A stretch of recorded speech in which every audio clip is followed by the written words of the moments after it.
एक अच्छा खासा चलता फिरता आदमी जो दौड़ सकता है, भाग सकता है, मगर वह दौड़ता नहीं, जरूरत पड़ने पर भागता भी नहीं, जैसे माहवारी के दिनों में हो और आधुनिक पेड़ भी इस्तेमाल नहीं करता हो। चलते समय अजीब तरह से लहराकर चलता है और बातों में ऐसी नाजो नजायक कि आप सोच में पड़ जाते हैं कि इतनी नाजो नजायक से तो आजकल कोई लड़की भी बात नहीं करती है। फिर ये कौन से ग्रह का आया प्राणी है जिसमें सब कुछ एक हद से ज्यादा दिखता है। चेहरे पर दुख नहीं, दर्द नहीं, मगर एक बेचारंगी चप्पा है। पुरुष होकर भी शायद श्रेणी होने की बेचारंगिया या खुद को ना पुरुष समझ पाता है ना स्त्री। इसकी बेचारंगी सर के बाल बहुत लंबे कर लिए हैं उनके। वह अपने बालों को इतना प्यार करता है जितना शायद कोई स्त्री भी नहीं करती होगी। दिन भर वह अपने बालों को संवारने धोने में लगा रहता है। अगर कोई उसे उपहार देता है तो वो बहुत खुश होता है। कपड़े भी लड़कियों वाले पहनता है। क्रीम, लिपस्टिक, पाउडर, तेल, अच्छे साबुन, शैम्पू उनके लिए एक अनमोल उपहार है। दाढ़ी, मूछ और सीने पर बाल है, मगर उसे इन बालों से असुविधा होती है। उनका बच चले तो वह इन सभी गैर जरूरते बालों को हमेशा के लिए साफ कर दे, मगर ऐसी कोई तकनीक के बारे में उसे जानकारी नहीं है। मजबूरी बस रोज सुबह उठते ही उसका पहला काम यही होता है। वह तल्लीनता से अपने सभी अनचाहे बालों को साफ करने में लगा रहता है। कई घंटे भर अनचाहे बालों की सफाई और चिकनाई प्रदान करने के उपरांत उनका अगला कार्यक्रम सर के बालों में शैम्पू लगाने का होता है। कभी कभी वो नहाता नहीं है, मगर बालों को जरूर धोता है। फिर तेल, फुलेल, क्रीम, पाउडर इत्यादि लगाने में और लगाकर तैयार होने में उसे 2 घंटे लगते हैं। ये तेल, फुलेल, पाउडर, शैम्पू, साबुन, क्रीम और उनके खाने पीने का इंतजाम वो लोग करते हैं जो उसे हमेशा अपने पास बैठा कर रखते हैं और उनके साथ सोते हैं। संकोच और झिझक से सिमटा रहता है। हर वक्त सिर्फ कुछ करीब बने लोगों से धीमी आवाज में बात करता है, उनके साथ ही खाता। आप कहेंगे इसमें आश्चर्यजनक तो कुछ भी नहीं है, ऐसा ही तो होते हैं किन्नर, मगर यहाँ एक पेच है। किन्नर होते होंगे ऐसे, मगर वह एक किन्नर नहीं है, पुरुष है और किन्नर बनकर रहने के लिए मजबूर है। बक्सर केंद्रीय कारागार में इस शख्स से मिलना मेरे मन को सवाल से बेचैन कर दिया गया।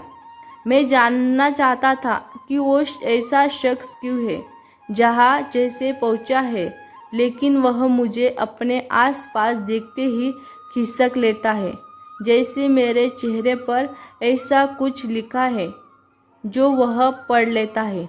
वह नहीं जानता कि उसके जीवन की परतें उखाड़ी जाए, मैं भी नहीं जानता उसके परेशानी करना, मगर मेरे मन में तमाम सवाल है जो मुझसे बेचैन किए हुए हैं।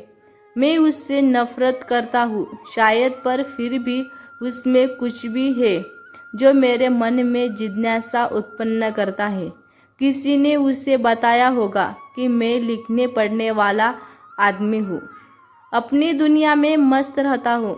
एक दिन जब मैं कारागार के पुस्तकालय से 3-4 किताबें हाथ में लिए अपने कक्ष की तरफ जा रहा था, तभी मैंने उसे पीपल के पेड़ के पास अकेले बैठा देखा। चेहरे को उसने घूंघट में डाल रखा था और ऐसा लग रहा था जैसे रो रहा हो। मैंने पहले तो सोचा कि निकल जाता हूँ, मगर फिर मन में एक दया भाव जैसा महसूस हुआ और पास जाकर मैंने उसके सर को छूकर पूछा, क्या हुआ? आज तो अकेले बैठा हो तुम, कैसे? उसने अपने चेहरे को ऊपर उठाया तो देखा कि उनकी आंखें आंसुओं से भीगी हुई है। उसने बताया कि कोई साथ देने वाला नहीं है बाबू, मुझे यहाँ से निकालना है बाबू। किसी तरह कोई जुगाड़ लगाकर मुझे यहाँ से निकलवा दो, मैंने कुछ भी नहीं किया है। फिर मैं उसके पास बैठा गया और मेरे मन के सवाल अपने आप से होठों तक आते गए, और जो कहानी उसने अपने जीवन की सुनाई उसे सुनकर मैं स्तब्ध रह गया। साउथ परगना जिला, पश्चिम बंगाल का रहने वाला यह शख्स बिहार में मधेपुरा से लेकर बक्सर जिला तक पहुंचा है। इसका नाम महेश है। यह जब 8-10 साल का होगा तभी किसी ने इसे इसके गांव से बहला फुसला कर लाया और लाइन होटल चलने वाले के साथ बेचा दिया गया। बचपन में वह सुंदर बच्चा हो रहा होगा। उसका रंग गोरा है और नैन नेक्स भी सुंदर है। शायद इसीलिए ही उसने बेचा गया होगा और खरीदने वाले ने पैसे भी खर्च किया गया उसे पाने के लिए। लेकिन उस समय से लेकर अभी 36 साल का हो चुका महेश एक हाथ से दूसरे हाथ में बेचा जा रहा था। जिस तरह की घटनाएं उसके साथ घटी है वह दिल को दहला देने वाली है। एक 8-10 साल के बच्चे को अप्राकृतिक यौनाचार के लिए मजबूर करना और धीरे धीरे उसे इसी कृत्य के लिए अभ्यस्त कर देना समाज के कुरूपता को दर्शाता है। साथ ही उसके साथ घटी हुई घटनाओं को आज के संदर्भ में देखते हुए ऐसे हजारों बच्चों जो अपने घर से गायब हो जाते हैं, उनके साथ क्या क्या होता होगा, यह सोचकर मन कांप उठता है। एक बच्चे को ऐसी दुनिया में रखना ही हाथ पैर होते हुए भी उस दुनिया से बाहर उसे कोई और दुनिया नहीं दिखे। उसे एक लड़के से बदलकर लड़कियों वाले हाव भाव अपनाने में कितना समय लगा होगा, कितनी पीड़ादायक एहसासों से गुजरना पड़ा होगा। यह सब सोचकर मैं अपने नज़रों में ही शर्मिंदा हूँ महसूस करने लगा, क्योंकि अभी जब मैंने उससे बात की नहीं किया गया था मेरे मन में उसके प्रति घृणा का भाव था।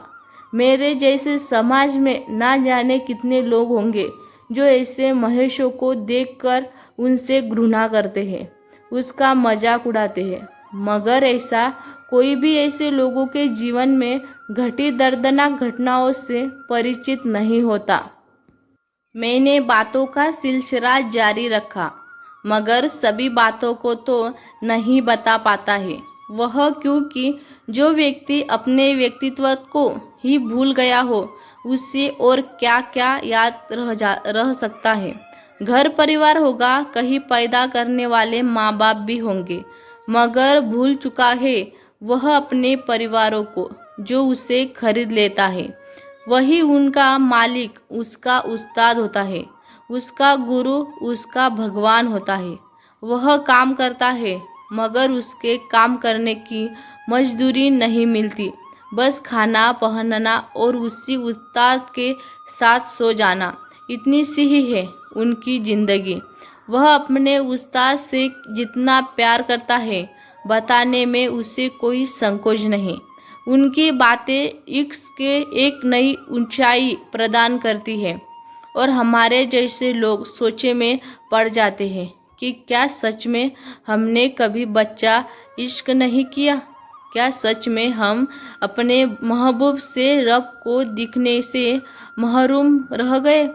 वह शक को बिल्कुल एक अलग ही तरफ से परिभाषित करता है, जैसे महान कवियों ने लेखकों के कभी सोचा होगा। बावजूद इनके ही वह जानता है कि उसने उस्ताद ने उसे खरीदना है, पैसा देकर और ज़रूरत पड़ने पर बेच भी दिया होगा। फिर उनका मालिक, उनका उस्ताद, उनका महबूब, उनका सब कुछ कोई और होगा। क्या वह अपने पहले के महबूब को कभी याद करता है?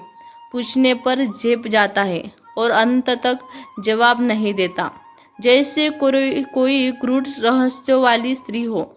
विडंबना यह है कि उसे समझाया नहीं जा सकता कि वह एक चलता फिरता इंसान है। उसे कोई बेच नहीं सकता, कोई खरीद नहीं सकता, कोई उसे खाना पहनने को देता है तो उसे काम करवाता है। उसका मोहताज है। मैंने कोशिश की, उसे समझाया कि वह चाहे तो इतना ही मेहनत करने वह पैसे कमा सकता है और पैसे बेचकर अपना एक परिवार, एक घर बना सकता है। मैंने उसे बताया कि पुलिस पकड़ सकती है उसके उस्ताद को अगर वह शिकायत दर्ज करता है तो, क्योंकि 21वीं सदी में यह और देश में इस तरह इंसानों को बेचना खरीदना जुर्माना है। मैंने उससे भड़काया भी कि छोटे छोटे बच्चों की तस्करी होती है, मजबूर बच्चे कुछ नहीं कर पाते, मगर तुम तो जवान हो, तुम्हें कोई बेचता है तो तुम्हें कुछ मिलता भी नहीं, फिर भाग भाग क्यों नहीं जाते? दिल्ली, सूरत, मुंबई कहीं, मगर सब सिफर। वह अपने महबूब से जुदा होने के नाम से ही रोने लगता है। वह किन्नर नहीं, पुरुष है जिसका पुरुषार्थ चुका है। बिहार में शराबबंदी के बाद अपने उस्ताद के लिए उत्तर प्रदेश से शराब लेकर जा रहा था। पुलिस ने पकड़ लिया है। अब उस्ताद अपने घर पर और यह जेल में पड़ा हुआ है। यहाँ जेल से बाहर निकालने के लिए जमानत लेने वाला कोई चाहिए। इस जेल में जिस व्यक्ति का जमानत देने वाला कोई नहीं होता, उसका अपराध कुछ हो या ना हो, उसका जेल से बाहर निकालने का रास्ता बंद हो जाता है। ऐसे कई कैदी इस जेल में हैं जिन्होंने अपने अपराध की सज़ा को विचाराधीन कैदी की तरह की काट लिया है और फिर भी वो वर्षों से इस जेल में पड़े हैं, क्योंकि ऐसे लोगों के लिए जेल सबसे मुफीद जगह है, जहाँ 2 वक्त का खाना तो मिलता है ना, रहने को छत तो है ना। मेरे बहुत समझाने के बाद महेश अपने परिवार से मिलने के लिए मुझे एक पत्र लिखने को बोला, मगर उसे अपने गांव का पिन नंबर याद नहीं है। मुझे नहीं पता कि उसका पत्र उसके माता पिता तक पहुंच पाएगा या महेश अपनी आगे की ज़िंदगी भी इसी तरह नए शुरू गुरु उस्तादों के साथ गुजार देगा।